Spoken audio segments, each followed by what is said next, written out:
All right, where we left off here at the end of part 1 of scene 2 in Act 1 is with Petruchio insisting to see Katharina tonight or today. He says, "I will not sleep until I meet her." And then Grumio, of course, Hortensio's like, "You don't know what you're getting yourself into." And Grumio says, No, you don't know what my master is capable of. And it's important to understand the role of Grumio here. Grumio is kind of your comic relief character. He is the guy who lightens the mood. He cracks jokes. He is just like every comedy movie that you may have seen. You know, he is Sid the Sloth in Ice Age. He is Pumbaa of Lion King. I mean, he is that comic relief character.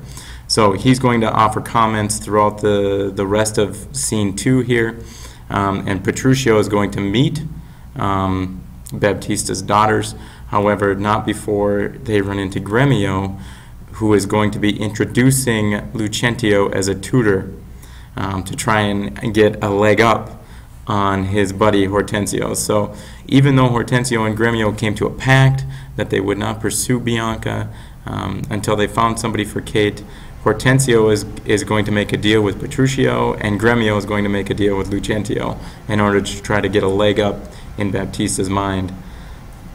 So let's take a look at how this continues here. So Hortensio, now Petruchio has agreed to see Kate. He wants to see her immediately, and Hortensio is going to make a deal with them. Sure, I must go with thee, for in Baptista's keep my treasure is. He hath the jewel of my life in hold, his youngest daughter, beautiful Bianca, and her withholds from me and other more suitors to her and rivals in my love. Supposing it a thing impossible for those defects I have before rehearsed, that ever Katharina will be wooed. Therefore this order hath Baptista ta'en, that none shall have access unto Bianca till Catherine the Cursed have got a husband. Catherine the Cursed, oh, a title for the maid of all titles the worst. Shall my friend Petruchio do me grace and offer me disguised in Sir Sober robes to old Baptista as a schoolmaster, well seen in music to instruct Bianca as a music tutor, so I may by this device at last have the leave and the leisure to make love to her, and unsuspected court her by herself. Here's no knavery. See to beguile the old folks, how the young folks lay their heads together. Okay, so Hortensio wants Petruchio to introduce him to Baptista as a tutor. So he wants to also disguise himself as a tutor in order to get closer to Bianca. All right, so now we have a couple of different disguises going on.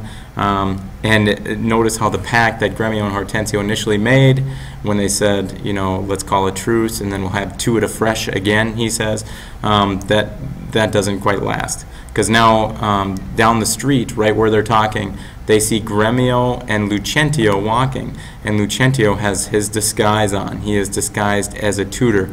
So now Hortensio is going to kind of talk with them a little bit, and they're going to do introductions here.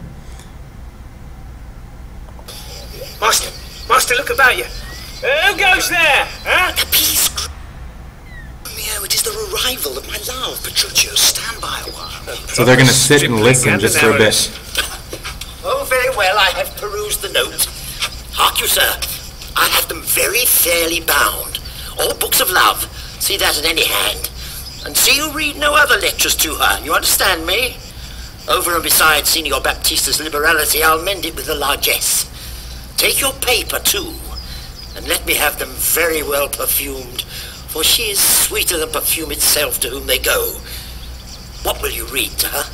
Whate'er I read to her, I'll plead for you, as for my patron. Stand you so assured, He's not as being firmly honest. as yourself were still in place.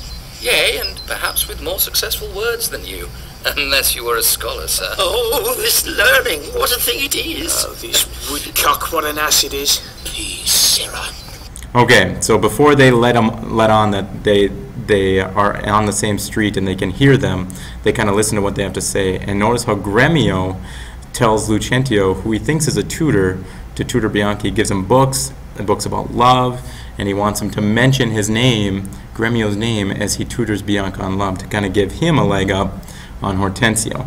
Little does Gremio know that the tutor is actually Lucentio, who is also vying for Bianca's love. So Gremio, in a sense, is actually taking himself completely out of the running. So now they're going to all do introductions, and there's going to be a little bit of competition now as they realize that there are several people vying for Bianca's hand in marriage. Oh, you mum! God save you, Signor Gremio. And you are well met, Signor Hortensio. Trow you whither I am going? To Baptista Minola. I promised to inquire carefully about a schoolmaster for the fair Bianca, and by good fortune I have lighted well on this young man, for learning and behaviour, fit for her turn. Well read in poetry and other books. Good ones, I warrant you. 'Tis well. And And Hortensio says, you know what, I also... hath promised me to help me to another. A fine musician to instruct my friend Petruchio says he has a tutor musician. Duty to fair Bianca, so beloved of me. But it's actually Hortensio. And that my deed shall prove. And that his bag shall prove. Gremio, 'tis now no time to vent our love. Listen to me, and if you speak me fair, I'll tell you news indifferent good for either. Here is a gentleman whom by chance I met, upon agreement from us to his liking, will undertake to woo cursed Catherine. Yea, and to marry her if her dowry please. If her dowry So said, please. so done is well. Hortensio, have you told him all her faults? I know she is an irksome, brawling scold. If that be all, masters, I hear no harm. No, sayest me so, friend? What countryman? Born in Verona, old Antonio's son. My father dead, my fortune lives for me, and I do hope good days and long to see. Oh, sir, such a life with such a wife was Gremio strange. can't even understand. But if you have a stomach, to God's name, you shall have me assisting you in all, but will you woo this wildcat? Will I live? Will he woo her? Aye, or he'll hang her. So now Petruchio is going to mock these other gentlemen who are so afraid of Catherine. He's going to talk about, have I not seen the worst the world has to offer, and you're talking to me about a woman? I came hither but to that intent. Think you a little din can daunt mine ears? Have I not in my time heard lions roar? Have I not heard the sea, puffed up with winds, rage like an angry boar chafed with sweat? Have I not heard great ordnance in the field, and heaven's artillery thunder in the skies? Have I not in a pitched battle heard loud larums, neighing steeds, and trumpets clang? And do you tell me of a woman's tongue that gives not half so great a blow to the ear as will a chestnut in a farmer's fire? Tush, tush, fear boys with bugs. For he fears none. Hortensio, hark! This gentleman is happily arrived, my mind presumes, for his own good and ours. I promised we would be contributors and bear his charge of So they're gonna pay for him to date And so we Catherine. will, provided that he win her. I would assured of a good dinner.